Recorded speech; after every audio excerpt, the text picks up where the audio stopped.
one of the important things that Diaspora have been able to do is that, one, they have been able to support community development projects directly. So this, they have the best understanding. We have the best understanding of what the issues are in our home communities. And we are able to support that from the resources that we have been able to secure in the countries of destination. So by doing that, the Diaspora has been really powerful as economic development actors, but at the same time also as social and political development of the home countries. Diaspora have been playing a very big role. For example, I'm part of a global diaspora network for the Malaysian diaspora living outside of the country of Malaysia. We have organized tremendous amount of activity to bring about attention to some of the challenges, social and political challenges in our home countries. And we are playing an advocacy role with governments and different kinds of bodies such as the UN system to bring attention to this so that we can bring about change and promote more reform, democratic and political reform for the betterment of our country. So Diaspora has an important role to play and continue to play that. And we need to be recognized as important actors in the economic, political and social development of our home countries. Great.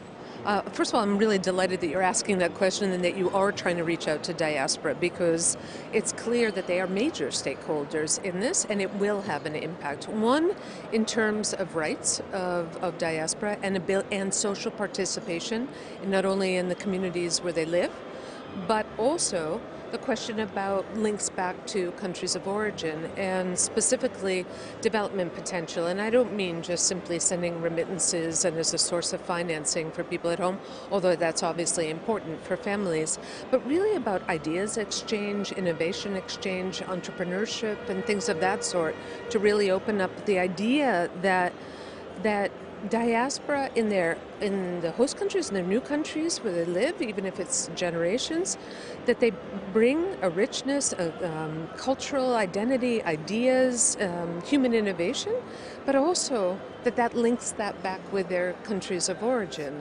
IOM does assisted voluntary return and only voluntary return. In fact, it's one of the IOM Constitution, which is a treaty that's been ratified by all 166 member states of IOM, has one prohibition on it and one limitation, which says that the only returns that IOM is involved in are voluntary returns.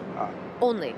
So what we offer and what we promote is as an alternative to deportations and forced returns by government are voluntary returns, and preferably assisted voluntary returns. And what we mean by that is that people make a genuine choice, that they are counseled about what their options are first, and that they exercise their freedom of choice, sometimes admittedly in contexts where the options are not great, but that they can make their own judgments and then return in a dignified and safe way and come back without the stigma of having been deported, without the stamp in the passport that says they've been deported, which would then negatively affect their ability to enter countries later.